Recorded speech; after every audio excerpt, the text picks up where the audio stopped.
Tout d'abord, je voudrais parler de la Convention internationale des droits de l'enfant de 1989, qui a été ratifiée par le Maroc justement en 1996, le 19 décembre, et qui a été ratifiée, et il faut mettre l'accent là-dessus, qui a été ratifiée sans aucune réserve. Cette convention-là, évidemment, elle reprend, je dirais grosso modo, l'intérêt suprême de l'enfant. Elle parle de l'intérêt suprême de l'enfant d'une manière générale.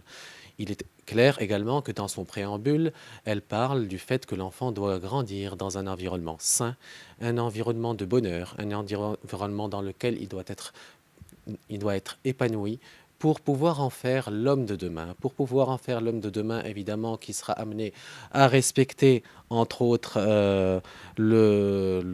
tous les principes universels qui ont été proclamés par la Convention internationale des droits de l'homme aussi. Nous avons constaté avec regret que au Maroc, il fallait, euh, il fallait aller un peu de l'avant. Il fallait aller de l'avant, encore une fois, éveiller les consciences, les mentalités et bousculer un petit peu la société traditionnelle patriarcale. J'estime qu'entre bonnes personnes qui sont conscientes, qui ont quand même un minimum de recul pour pouvoir analyser une situation qui généralement se passe, et je parle du divorce là, qui se passe dans la plus grande douleur, au détriment de l'intérêt encore de l'enfant. Euh, Certains diront l'ego, d'autres diront un règlement de compte, d'autres penseront également que il va falloir quand même plus s'activer pour pouvoir, je dirais, régler encore. Bon, voilà. Donc partant de là, je considère que il est tout à fait possible de faire en sorte que l'intérêt de l'enfant prime, qu'il ne soit pas un règlement de compte, que dans les divorces conventionnels, ça se fait. Il y a la garde conventionnelle aussi qui se fait entre parents qui ont quand même un minimum je dirais, de savoir-faire et puis oui, ça se fait ici. De quelques cas l'ont fait.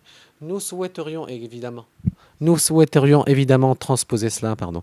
Nous souhaiterions évidemment transposer cela au Maroc euh, et euh,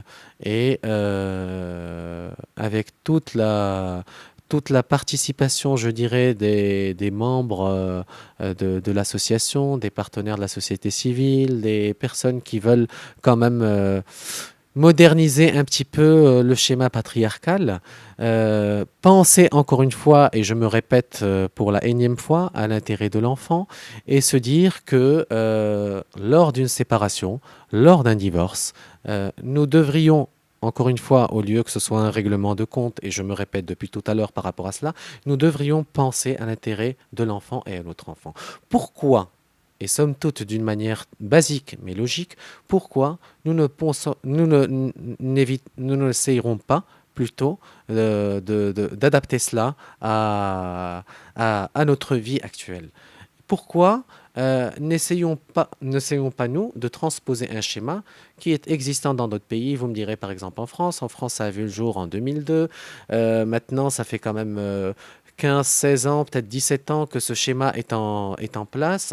40% des personnes estiment que la garde partagée a porté ses fruits. Elle est conditionnée, je n'ai pas pu le dire tout à l'heure, elle est conditionnée tout à l'heure par certains points et qui sont les suivants, à savoir justement qu'il y ait un domicile, qu'il y ait d'abord une bonne entente entre les parents, hein.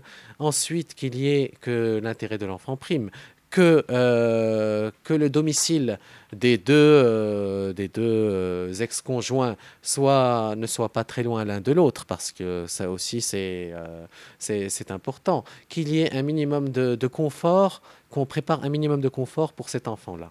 Et des études, encore une fois, psychologiques, des études sociales sur le terrain ont apporté leurs fruits. Alors pourquoi n'essayons pas, nous, de nouveau, encore une fois, de